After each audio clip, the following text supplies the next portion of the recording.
If you were watching earlier on in the programme, you will know that the City of Liverpool will be awarding two incredibly special honours later on today. Yeah, the screenwriter Jimmy McGovern will be granted the Freedom of the City, and so will this man. His name, Andrew Devine.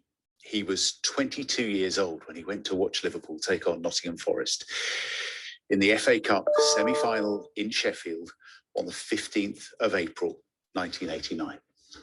He wasn't expected to survive the injuries he suffered in the stadium disaster, but he went on to live another 32 years. He died in July at the age of 55. Now, a coroner's inquest in Liverpool ruled that he was unlawfully killed, making him the 97th victim. And today his name would join the other 96 victims of the tragedy who were posthumously awarded the city's freedom in September 2016. I've been speaking to Andrew's mum and dad about his life and about what today will mean for them.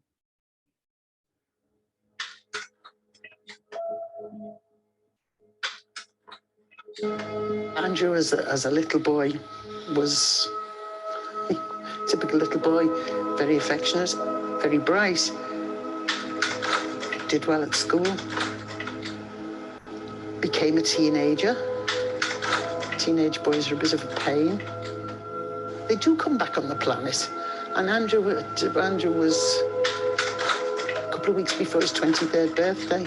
So he had landed back on the planet for about 12 months. Sailing him was a normal human being. It was quite good.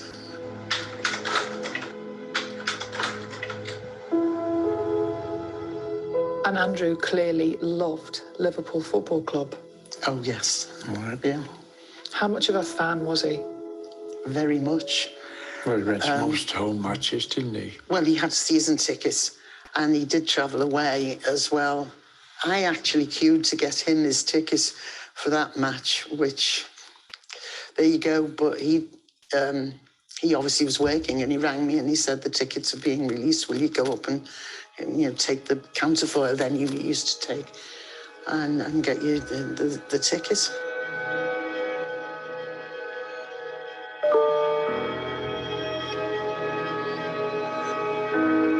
Tell me about that day then.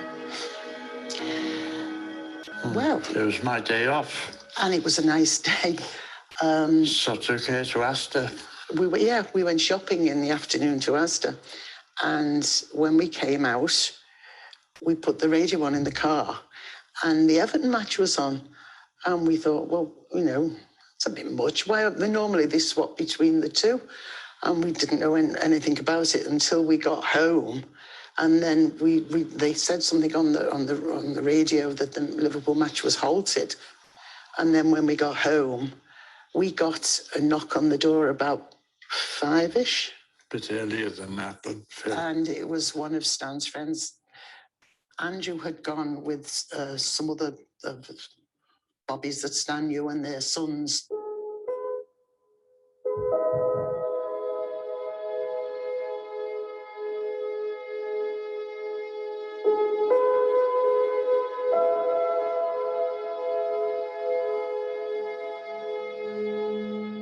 They knew his name, which I think that possibly was comparatively rare because most of the people there didn't have anything to identify them in.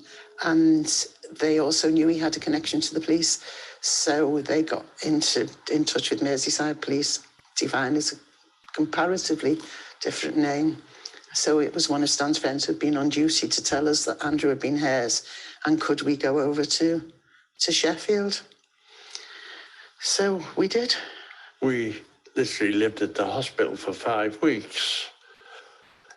Your undies get dirty. Totally. But Captain of England, a chap by the name of Evelyn Hughes, he came in about every third day and took our washing, didn't he?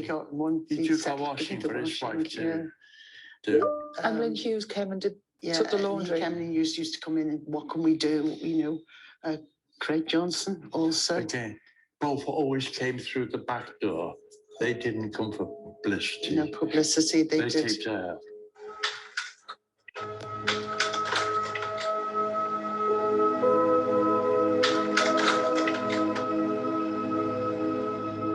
We brought him home in January 93, so it was nearly 4 years of sitting by hospital beds. We brought him home, we set up carers for him for 24 hours a day, because you can't do it yourself, certainly not when you've got 4 others younger.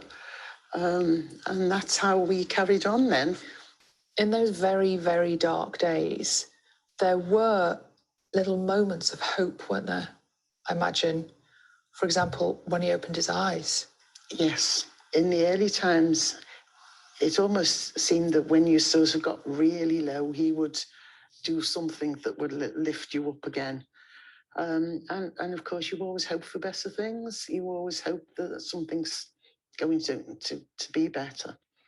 He did improve a lot, didn't he? I mean, at first, it used to take 4 people to turn him over in bed, because he was just like a log. And even sitting in a wheelchair, his arms had to be put on a cushion and all that sort of thing, because they were trying to dress him was very difficult. But over time, with a lot of physio and a lot of work, he became far more supple, and he was able to move himself a little bit. And tell me about those years when you brought him home, because I've heard you describe him as the centre of your family and the glue that held you all together. Oh, he was very much so, wasn't he? Your life had to centre around him, really. What did he need? What was he doing? Yes, he had carers, but as far as family was concerned, it was what Andrew was doing that was the centre. If we needed to go away for a couple of days or anything like that, we always had to arrange. Our daughters or what would take our place, basically. So he was always very much, and the grandchildren have grown up with knowing no different. Uncle Andrew was just in his chair, and our eldest granddaughter said she could tell him all his secrets because she knew he wouldn't tell anybody else. So.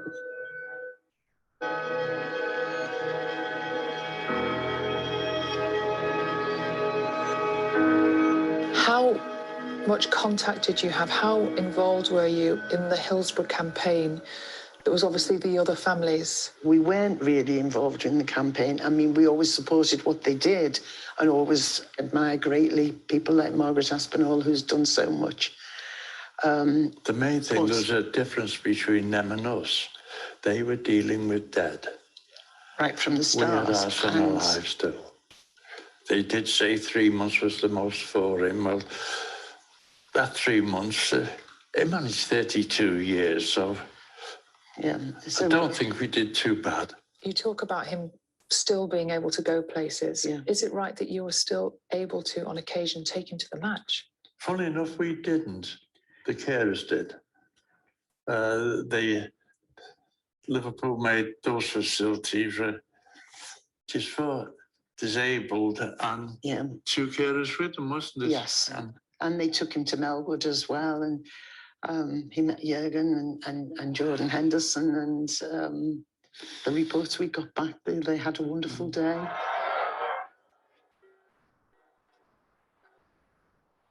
Liverpool won the cup. When they did the ride down the city, they stopped outside our house, and then Milner brought the cup for Andrew to see. He also dangled the cup over the edge of the bus, and Andrew was able to go over to the centre reservation and look. It was lovely. It was a lovely gesture and lovely for him. And that was nice. So James Milner brought the cup back. So it must have been about after 8 o'clock at night, and one of his carers came running in and said, "The bus is outside." And I thought, "Bus? What bus? We're not on a bus route." And they said, "No, the Liverpool bus." I said, 8 o'clock at night. So when we went out, and they'd stopped, and they were sort of dangling the cup over the side of the bus. It was quite a moment. It made his day. That's magic, eh? Yeah, it was lovely. What is life like for the 2 of you now? We haven't got used to it yet. No, we haven't. We'll adjust. We'll be able to do more together. Yeah, hopefully. It's like, I don't know, like a layer sort of being taken away in many ways, because it was what you always had to think of first. what was Andrew doing? I mean, his carers were great. And obviously that was enabled us to live to a certain extent our own lives. But you still, that was your first thought. Whereas now it's just us, isn't it? So yeah, it's taking a bit of getting used to. Very silly things, and you sort of mention, oh, that doesn't count anymore. And, you know, you think, well, we can't do that because, or we can do that because we haven't got to consider Andrew. Yeah. There's things like that, but it's that's life. But it can bring you up short a little bit as well. Can't it? You know, sort of, you suddenly realise. But it's very much part of the family. He's talked about every day at some stage. We're in the town hall, and Andrew is one of the 97 people who will be given the freedom of the city of Liverpool. What's that like for you as his mum and dad? Proud of him. Yes. I mean, it is an honour from his city.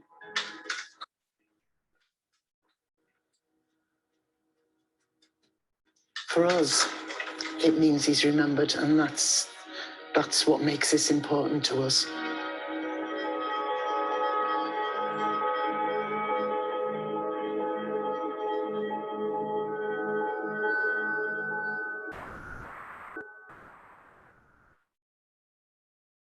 I'd like to say thank you to Stan and Hilary for sharing their story.